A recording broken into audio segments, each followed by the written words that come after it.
Jadi udah lama berkecimpung di bidang perikanan, kelautan, khususnya kelautan. Ngomong tentang laut, pernah kecemplung nggak, Mas Pung? Ya benar. Ini benar ngaco lah nih. Asli. Tapi itu terjadi. Itu terjadi, Benar iya. terjadi. Jadi ada pengalaman saya saat itu waktu zaman masih Bu Susi Iya. menjadi menteri. Beliau kan ada konsen penyelundupan kepiting, Iya. kepiting bertelur gitu kan.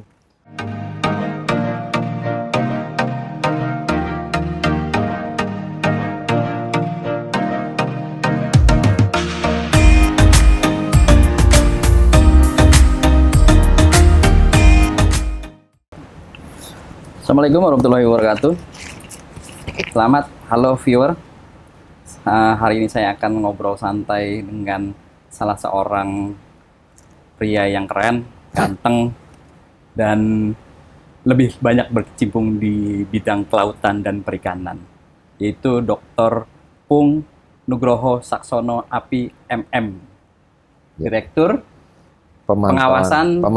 Pemantauan dan Operasi Armada PSDKP Kementerian Kelautan dan Perikanan. Selamat bergabung. Terima kasih. Saya panggil Mas Pung aja lah, lebih santai kali ya. Oh siap. Lebih enak ngobrolnya. Boleh, bebas. Ya, kita juga menerapkan protokol kesehatan, pakai masker, tapi karena kan jaga jarak, kita bisa dilepas lah maskernya biar lebih kelihatan santai. Baik. Gitu. Terima kasih Mas. Boleh diceritain Mas Pung, dulu waktu profil Mas Pung waktu kecil seperti apa, kemudian kok bisa kecebur ke bidang perikanan dan kelautan lah, khususnya kelautan lah ininya. Oke, baik. Jadi kalau kita bicara profil lagi kecil ya, saya waktu kecil itu tidak pernah ada terbersit apalagi akan bekerja menjadi orang di perikanan gitu ya. Waktu itu cita-cita saya tuh kecil tuh menjadi tentara, terus kemudian kalau enggak insinyur gitu loh. Bayangan saya gitu kan, insinyur pertanian kalau salah dulu tuh kecil ya. Tapi entah bagaimana itu kan, jadi kami waktu itu hidup di Jogja dengan orang tua, terus kemudian SMA saya ikut om saya di Tangerang. Nah di situ mendapat banyak pelajaran hidup dari om saya itu. Terus kemudian waktu itu saya mengantar saudara saya yang daftar di AUP Pasar Minggu. AUP Akademi Usaha Perikanan di Pasar Minggu saat itu. Saya masih kelas 2 SMA. Nah, waktu daftar itu saya kaget dengan sekolahan itu kok keras sekali, orang baru mau daftar baju dikeluarin, ditegur, ditempeleng, ini sekolahan apa gitu. Tapi saya cuma seragamnya kok bagus gitu kan. Selanjutnya saya pengen suatu saat lulus saya pengen nyoba sini. Alhamdulillah saya bisa nyoba, kemudian saya ngikutin pendidikan sana 3 tahun, waktu itu cuma D3 kan. Tahun 90 saya lulus. Dan lulus itu kemudian kami waktu itu masih kita ikatan dinas. Ya. Itu di bawah kementerian. Waktu itu departemen AUP. ya. Departemen Kelautan Perikanan. Penempatan saya di Timur Leste. Tahun 90. Itu sekarang dulu masih tim-tim berarti. Masih tim-tim. Salah satu provinsi yang ke-27 Indonesia. Betul. Dan itu saya kaget karena begitu sampai sana bagaimana saya mau bekerja. Sementara itu masih konflik. Masih suara tembakan sana sini, berita. Malam apa setiap siang ada suara tembakan waktu di banyakan malam. Kami ada 5 bulan lebih lah. Saya bilang kalau saya teruskan di sini lama-lama, saya pikir nggak jiwa saya nggak pas itu, nggak kondusif. Di kotanya apa dilinya apa di mana? Di Dilinya. Lalu saya jalan-jalan di pelabuhan, saya ada kapal ikan, saya ikut kapal ikan masuk ke melarikan diri saya ke Benoa. Yang Bali, penting saya lepas Bali. dari sana ya. Gitu ya, saya lepas dari sana dan alhamdulillah lah bisa lepas dari sana. Itu nggak bawa apa-apa tuh? Nggak bawa apa, saya tinggal. Hanya baju di badan. Iya. Langsung masuk kapal. Sempat ditegur nggak ABK kapal? Ini siapa gitu? Oh, saya kebetulan di situ ada senior. Saya bilang saya pengen pulang saya ke sini. Gitu. Ya selama di laut kami kerja. Jadi tidak hanya melintas, itu ada 1 bulan kita. di sana. Jadi sempat kami kerja dulu kerja di kapal ikan kan gitu. Yang penting dia sandarnya nanti di benua. Benua Bali. Iya, saya kembali situ. Singkat cerita saya ke Jogja, kembali ke Jogja, di Jogja. Balik lagi ke tim berapa lama waktu itu? Saya nggak balik lagi. Nggak, waktu itu waktu ditugasin di tim berapa bulan? 5 bulan. 5 bulan. 5 bulan. Oh. 5 bulan. Jadi Terus, saya ya. belum sempat PNS. Belum sempat. Itu masih statusnya CPNS. PNS. Ya. Saya keluar gitu kan. Saat itu ada kemudahan kita. Habis itu saya di Jogja itu ikut tenaga kontrak honor. Oh. Saya honor di Dinas Perikanan sana. Dinas Perikanan Provinsi Jogja. Yogyakarta ya. Itu tahun 91. Kemudian saya daftar, ada kesempatan PNS, saya daftar PNS. 92 saya mulai CPNS, selanjutnya ya sampai berkarir sampai sekarang. Masih tetap di Dinas Perikanan Jogja Ya, saat itu. ya. Jadi saya pindah Jakarta tuh 2002 akhir ya. Akhir. Di Jogja juga kita berkecimpungnya di pinggir laut terus. Ya, kebetulan tugas saya untuk di perikanan laut. Atau Ya, di mana, Mas? dari mulai Sadeng, Parangtritis, Pandan Simo, sepanjang pantai Jogja. Itu hafal tuh ya. Iya, ya, emang itu menjadi ini tanggung jawab saya di situ. Nah, bergulir dari situ, kemudian kami mencoba melakukan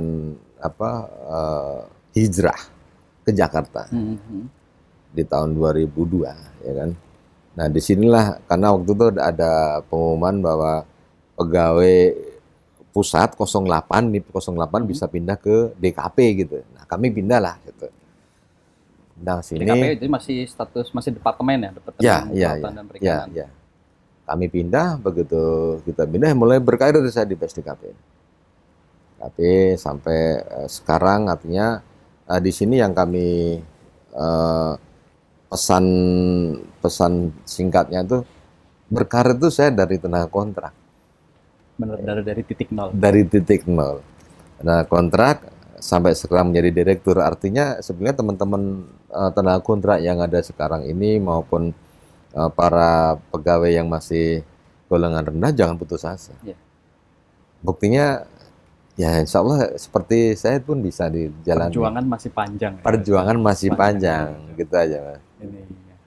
Jadi ketika masuk ke DKP, Departemen Kelautan dan Perikanan, itu langsung masuk ke Direktorat Jenderal Pengawasan Sumber Daya Kelautan dan Perikanan PSDKP. Yes, yeah. Tidak pindah-pindah sama sekali, tetap alhamdulillah tidak. Karena ya mungkin satu-satu saya mencintai pekerjaan, nyaman. Bahkan ketika awal tahun 2004 sampai 2007 saya tuh kami dulu belum punya kapal patroli. Kita tuh masih sedikit, hanya berapa biji itu, dan ilmunya pun belum banyak. Sehingga saya di-onboard-kan di KRI tersebut. KRI punya Angkatan Laut? Angkatan Laut, ya. Kurang lebih 3-4 tahun lah saya di situ. Armabar, Armatim dari situ. Hitungannya apa, Mas Bung? BKO atau gabungan, operasi gabungan? Atau operasi gabungan lah ya. Dan lebih bagaimana kami menimba ilmu dari sana. Ya kan, KRI atau Angkatan Laut yang sudah menjadi garda terdepan lebih dulu, punya pengalaman yang sangat luar biasa. Kami sementara masih organisasi yang baru, gitu kan waktu itu, dan belum ada pengalaman bagaimana kita melakukan handrikan, pemeriksaan di laut, terus kemudian kita bisa membawa atau mengawal ad hoc. Gitu. Di situ kami belajar. Dan teman-teman di KRI pun saat itu juga welcome. Artinya itu kesempatan saya. Dan hanya sedikit orang, mungkin 3-4 orang yang saat itu kita aktif on board di situ. Ada kawan satu lagi yang saat itu Pak Sumono di Pangkalan Jakarta, itu kawan kami tandem di laut, bagaimana menimba ilmu di Angkatan Laut, khususnya di KRI. Dan saat ini kami terapkan di kapal kita, aturan dinas dalamnya, bagaimana pemeriksaan, bagaimana melakukan disiplin di laut. Dan alhamdulillah itu kami bisa berjalan sampai sekarang. Ketika bergabung ikut dalam kapal KRI, biasanya berapa hari? di laut itu? Endurance KRI 4 hari 5 hari lah 4 hari, 5 endurance-nya. hari. Jadi Oh, memang kekuatan kapal patroli di Indonesia itu rata-rata sekian hari segitu itu, ya. 4-5 hari lah. Operasi pertama di mana, Mas Bong? Di barat kami ada di mana Belawan ya. Belawan ya. Belawan di situ di Selat Malaka gitu. Hmm. Kami operasi di sana. Jadi itunya saat itu juga masih banyak kapal-kapal ex asing, malah dulu kapal asing juga banyak. Kapal Thailand dulu banyak di sana. Untuk yang ilegal masuk ke Ilegal. wilayah Indonesia. Ya. Kami banyak belajar dari teman-teman. Belajar di cara KRI. ngejarnya juga ya. Cara ngejarnya, cara handling, cara Nembaknya juga. nangannya, cara nembaknya, segala macam di situ. Bahkan nggak usah jauh-jauh, cara bikin Indomie di kapal pun beda. Itulah Sampai kayak air gitu. kecil juga. Iya. Termasuk nyuci baju juga. Cuci baju sendiri. Gitu. Ngalamin ini nggak apa sih? Ya ketika naik kapal laut kemudian apa ya ibaratnya? Mual gitu lah ini. Oh awal iya. Awal ya, Awal iya. Tapi kan itu kami alami ketika kami masih dulu pendidikan. Pendidikannya. Ya, pendidikan saya dulu di sekolah sana kan memang Masih di akademi. ya. gitu. Di situ dan ngalamin di situ sempat saya agak menyesal kenapa saya ambil jurusan ini gitu kan. Bayangan saya muntah suruh ngelap sendiri, ngepel sendiri, sendiri gitu. Itu benar-benar apa ya buat saya ini kayak hukumannya kayak kok seperti ini di tengah laut goyang gitu. Tapi ya itu ketika kita bisa menikmati, bisa mengalahkan maboknya itu ternyata di laut nikmat. Iya. Makan apa aja bisa masuk. Oh, setelah muntah tuh ya. Setelah muntah. Emang harus kayaknya. Wajib muntah baru abis itu akan lebih enjoy untuk menikmati di Betul. atas. Jadi apa tapi memang. ada juga yang memang orang tahan kuat ya. Tahan Itu. Tapi Jangan-jangan minum antimo Mas Bung. tidur nanti habis itu ya rata-rata. Habis minum itu. Tapi itulah saya juga belajar dari para senior, para bagaimana mempertahankan kita kondisi. Jangan kita Tetap mau fit ya. mau patroli badan kita pun bawa badan susah gitu kan. Hmm. Jadi pertama itu yang ketahanan tubuh dulu deh. Oh. Saya diajarin bagaimana mempertahankan tubuh di laut, di kapal gini-gini. Sehingga dari situlah kita bisa secara pribadi itu kita mental kuat dulu. Ya kan, jangan kita teriak-teriak kita mau patroli kalau bawa badan sendirinya sudah nggak kuat. Iya, Kan iya. itu yang paling pokok. Harus kondisi fit ya ketika Fit. apa sih melakukan operasi. Iya. Dan sampai saat ini masih melakukan maksudnya terjun apa di kapal untuk Alhamdulillah. Iya. Jadi memang kebetulan bidang tugas kami di sini saya sebagai yang mimpin pemantauan. Jadi pemantauan tuh kita ada satelit banyak itu kan. Laut Indonesia bisa saya pantau semua nih. Iya. Ya kan dari handphone saya itu saya bisa melihat. Saya pantau di situ bisa. Tapi kami punya pusdal di sana. Kemudian kami juga melakukan patroli di laut. Kita juga ada pesawat untuk patrolinya di sini. Oh, patroli udara. Ya, kemudian kita intercept di laut. Nah, untuk kapal-kapal yang udah TO-nya jelas, gitu kan, udah kami pantau benar-benar. Kadang ada rasa kangen saya pengen ke laut gitu kan, ya, saya ikut. Ini ada tangkapan gitu kan. Tantangannya. Iya, karena dari situlah sama aja karena mancing gitu. Iya. Begitu mancing itu dapat itu bukan seneng kan itu. Padahal Strike-nya itu udah terasa. Nah, di situ. padahal yang saya tangkap itu kan pelaku illegal fishing gitu kan. Tapi di situ ada kepuasan bahwa saya bisa ikut andil, kami hadir di laut dan KKP ada hadir di saat dibutuhkan Semarang. Jadi ketika di lapangan itu bisa 4 hari, 5 hari Ya. ketika itu. Nah, ini berhubungan dengan keluarga nih Mas Bung. Ya. Keluarga seperti apa Mas Bung? Istri? Alhamdulillah, istri Ini satu. Istri satu. Ya. Dan mendukung Mengendur karir. karir Jadi, Mas ya, Bung. jadi memang dari awal sudah menjadi komitmen kami untuk urusan anak-anak selesaikan istri saya. Ini ternyata mendidik anak tuh tidak mudah. Ketika saya sudah pernah nyoba gitu, waktu zaman saya masih muda-muda, nggak usah lah kita sampai mendidik besar. Kita ganti popoknya setengah mati, gitu kan. Apalagi jam 2 malam ya. Jam 2 malam. Dan itu istri dengan tenangnya bisa. Dan itu memang sudah bagian ya. Dan alhamdulillah kami dikaruniai 3 anak. 3 anak. Nomor 1? Nomor 1, alhamdulillah anak saya pilot. Oh, pilot Di ya. salah satu maskapai swasta lah. Oh. Ya. Yang nomor 2 angkatan laut, alhamdulillah Masih- lulus dari AL. Oh, udah lulus. Ya. Jadi sekarang ada dinas di Jakarta. Lantamal Tidak, satu ya kalau itu salah satu ajudan ini petinggi lah di situ ya, kami juga di situ. Awalnya di KRI dia. Oh, pelaut berarti ya. Yang ketiga SMP kelas 1. Ya. Jauh ya jaraknya. Nah, itulah karunia, ya kan? Kita nggak tahu. Allah tuh, Tuhan tuh punya rahasia. Ketika itu yang dua tuh jarak 22 tahun lah. Tapi begitu ini kok udah 12 tahun, saya pikir udah free gitu kan.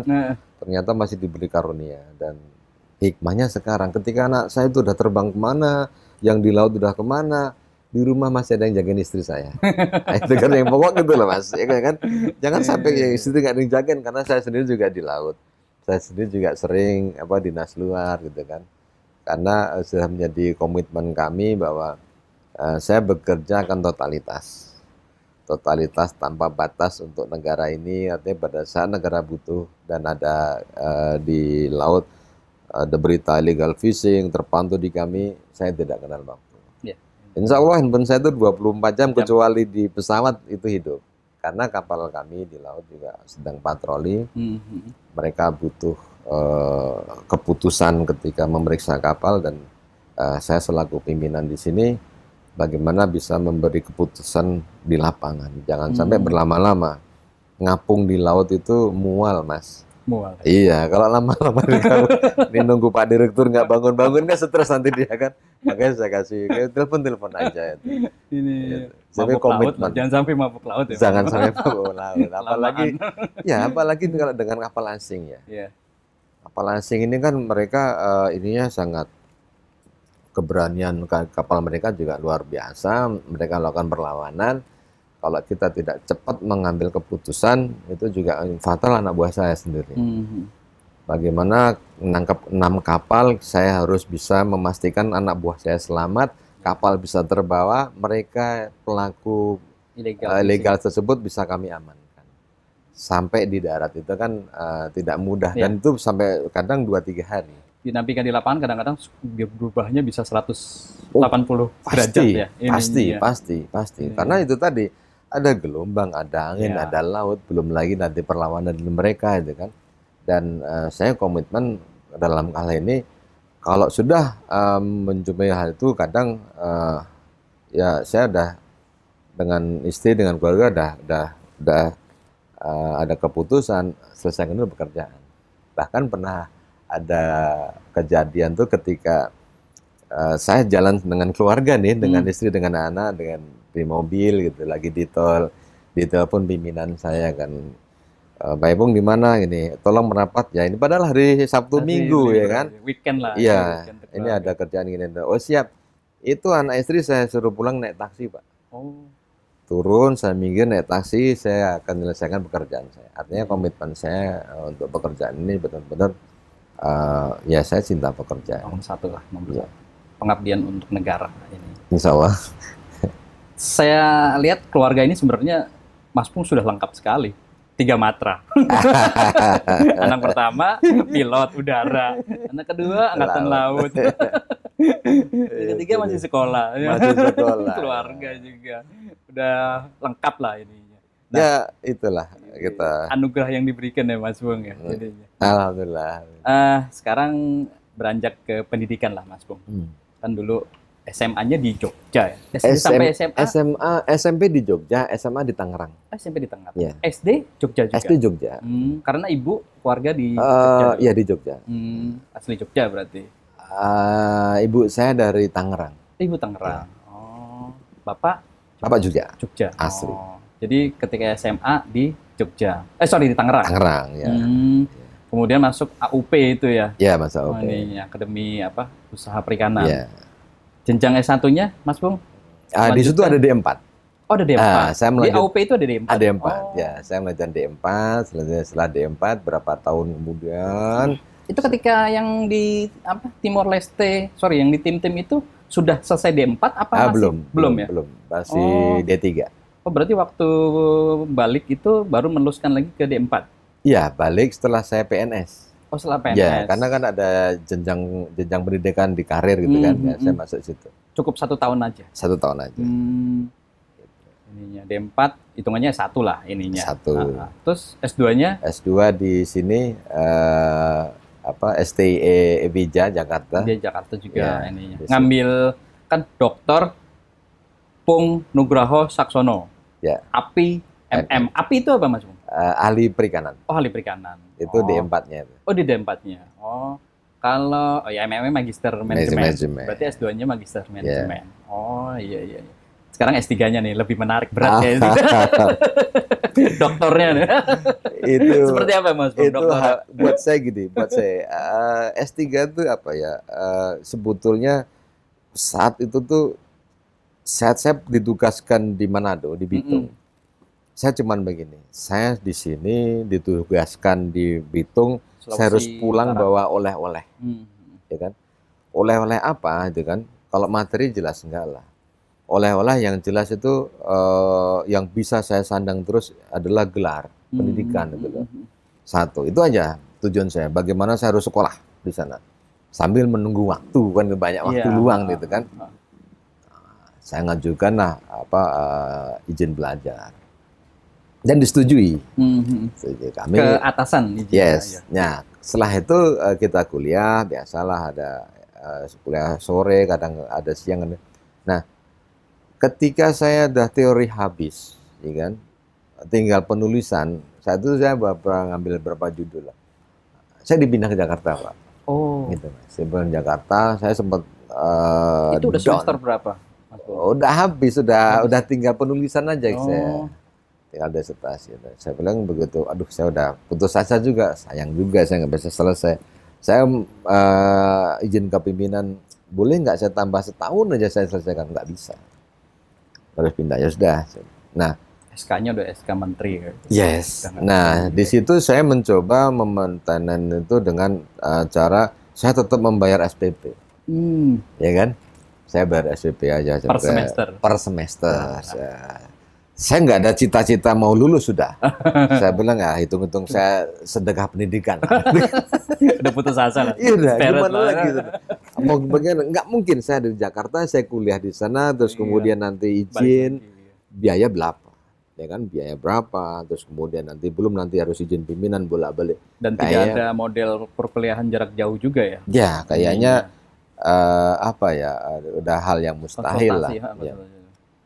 Nah, kemudian saya mulai terpompa itu waktu ada kawan beliau yang sempat di acara ujian terbuka dengan S3 itu memicu saya, dan waktu itu ada profesor kami itu sempat telepon, Pak Ipung, tanggung ini gitu kan, sedikit lagi sudah ini ya kan, kalau orang saya kan sedikit lagi, ini tinggal penulisan aja.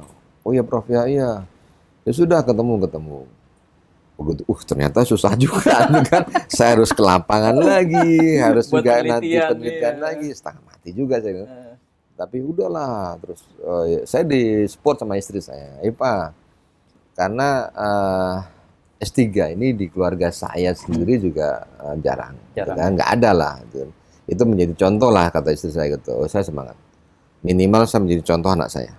Anak saya minimal bahwa belajar itu tidak ada batas umur, gitu kan. Saya tua pun udah umur sekian masih sekolah kan gitu. Nah, udah seperti itulah kemudian kami bisa selesaikan sekolah tersebut. Dari hasil yang ada ya alhamdulillah katanya cum laude.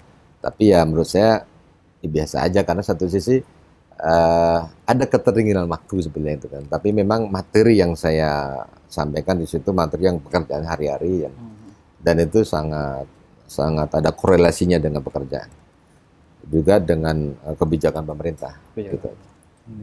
Itulah. Dan alhamdulillah support keluarga, profesor sangat.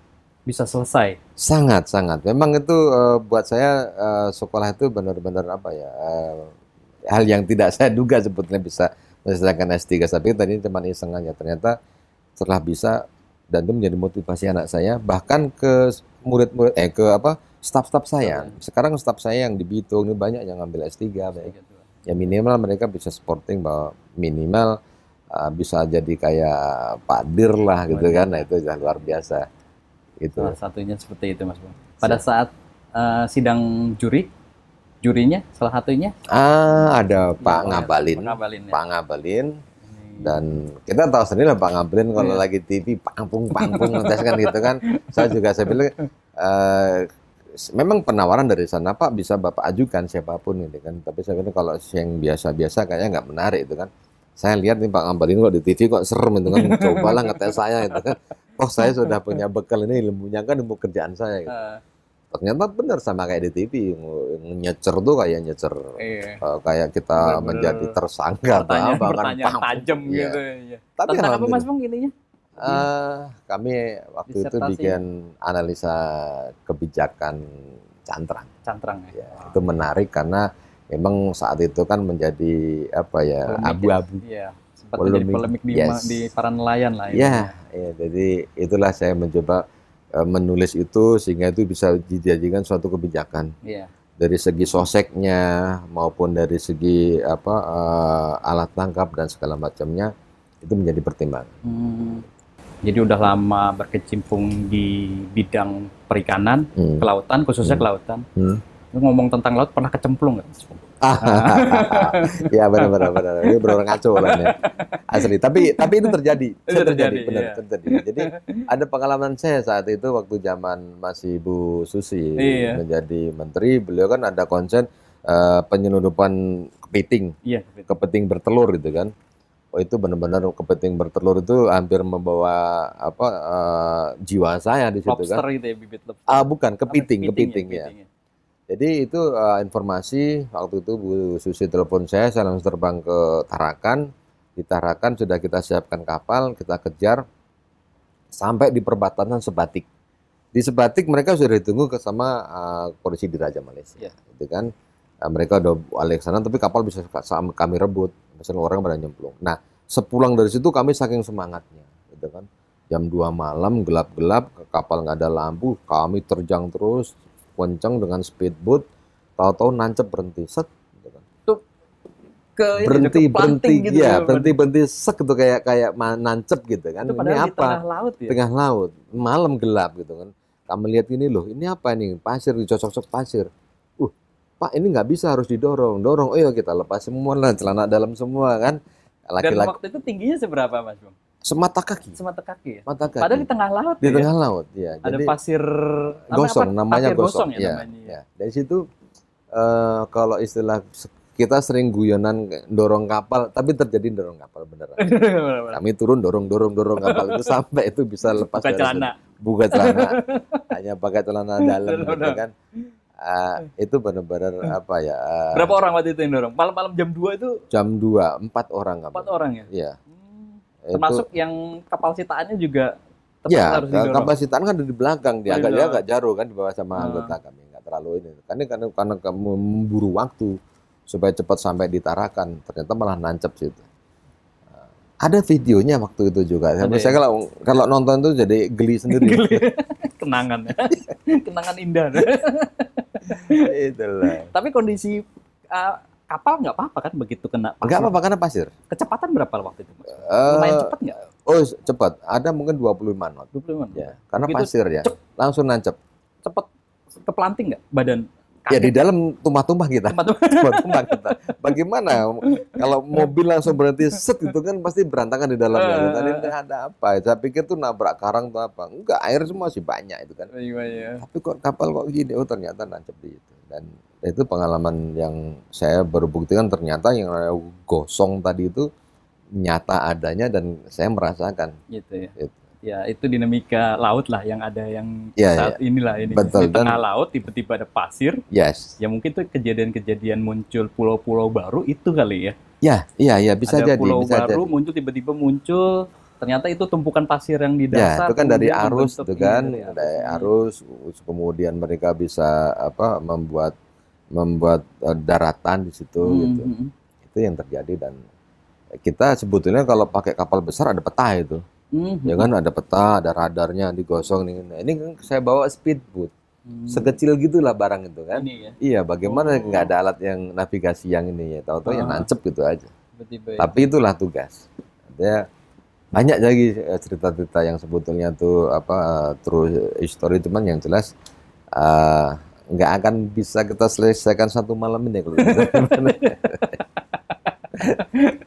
Dinamika di lapangan itu benar-benar kadang-kadang sesuatu yang bisa mengejutkan gitu, Mas Bung. Betul, Ini, betul, betul, betul, betul.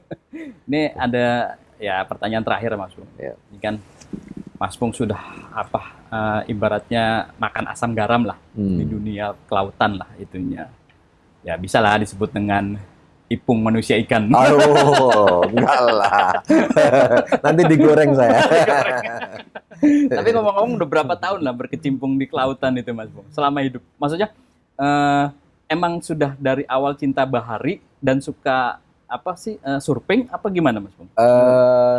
Saya dari tahun 90-an itu ya, sejak lulus dia, atau mungkin malah sebelum di sekolah waktu. Jadi gini, terkait dengan pekerjaan gitu ya, dengan laut ini, buat saya ini sesuatu yang istimewa karena gini, laut ini, negara kita kan 2/3 ini laut. Yeah. Kalau kita bicara luasnya seperti ini, terus kemudian ngapain aja orang Indonesia sejumlah 270.000 orang, Yeah. kan? Salah satunya apa? Bagaimana kita menjaga laut. Ya, laut ini kan kalau nggak kita jaga, kita juga akan ke depan menjadi negara yang seperti yang tetangga lah, kita akan menjadi pencuri ikan atau apa. Nah, di sini saya merasa diri bahwa saya bangga ikut andil, ikut hadir di laut, ikut menjaga laut kita. Meskipun tidak tiap hari, tapi minimal saya tiap hari bisa melakukan pemantauan, melakukan patroli dengan pasukan yang cuma 30 kapal. Ya kan? Tapi kalau kita lihat bahwa lautnya seluas ini, saya buktikan bahwa hasil tangkapan kami pun juga tidak sedikit. Artinya kita berkiprah untuk hadir di laut itu nyata, dan menjadi kebanggaan tersendiri ketika kita bisa ikut menjaga laut kita, ikut kita berpartisipasi, dan kita diakui bahwa kita hadir ini untuk negara. Yeah. Gitu. Dan laut kita harus dijaga supaya anak cucu kita menjadi manusia yang tidak lupa dengan sejarah. Ya, bangsa pelaut. Bangsa pelaut. Ada terakhir lagi nih pertanyaan nih, Mas Bung, terkait dengan hobi. Hobi. Katanya hobinya nembak nih. Tahu dari mana ini? Mengatasi kesibukan dengan hobi gimana, Mas Bung? Hobi dari awal kenapa kok bisa hobi seperti itu? Saya gini, nembak itu sesuatu kegiatan yang punya target. Ya. Ya kan? Hidup tuh harus punya target. Kalau kita hidup tidak punya target, itu artinya ngambang. Mau jalan kemana kita? Finishnya di mana kan gitu.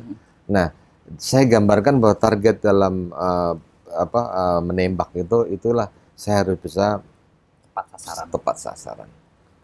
Artinya dengan tepat sasaran itu akan berkorelasi terhadap pekerjaan. Ketika saya punya target, saya punya TO atau punya pekerjaan yang harus saya selesaikan, sekian hari harus selesai. Kan itu. Nah, itu makanya dari filosofi menembak itulah hobi. Jadi, itu saya terapkan di dalam pekerjaan, dan menembak tuh saya bisa Sabtu Minggu. Ya, kadang juga hari biasa sore gini saya di sebelah ini di POM Polisi Militer, mereka juga welcome. Ada indoor. Ada di teman-teman di Taipur, di Marinir maupun di Pomal, Kopassus. Banyak kawan kita, ada beberapa yang hobinya sama itu kan. Dari rutin situ berarti ya, diasah terus ya. Ya, satu ikut lomba sekali-sekali. Artinya satu, kita tuh silaturahmi itu lah. Ya. Ya kan, sesama teman, sesama itu. Banyak nanti ada pertukaran pengetahuan di situ.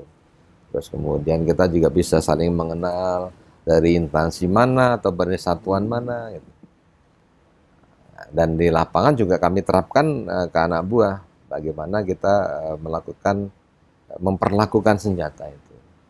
Bagaimana kita bisa membuat senjata itu lebih awet atau lebih, di situ kan kita pelajari. Itu juga salah satu untuk supaya membuat rileks ketika pekerjaan lagi banyak. Lagi Buat banyak, refreshing. yes. Dan kalau lagi suntuk, kadang suntuk daripada saya mukulin orang, saya nembak-nembakin gitu aja kan gitu kan. Target aja. Iya, saya bikin Pelampiasan. kadang saya bikin fotonya orang yang saya sebelin, saya tembak-tembakin bisa juga begitu. Itu tuh pelampiasan. Dan ya kalau udah seperti itu, kadang-kadang kita kan lost lagi, relax lagi Iya, gitu kan. gitu ya. Salah satu bagaimana melampiaskan seperti itu, Pak. Betul, Jadi ya. Bapak jangan mukulin orang sekarang. Fotonya memang sebelin, taruh di sana kepalanya.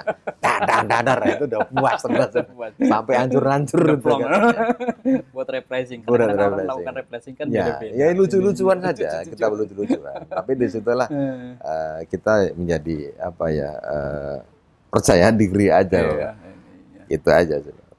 Oke, terima kasih. Ini obrolan santainya Mas Pung. Terima kasih. Mohon maaf Udah nih. santai banget bisa mengenal sosok seorang Dr. Pung Terima Nugraha kasih. Saksono APMM atau biasa kita panggil Mas Pung. Mas Pung. Mas Ipung lah Ya. ini. Ya. Oke, terima kasih viewer atas diskusi ringan ini. Wassalamualaikum warahmatullahi wabarakatuh. Waalaikumsalam.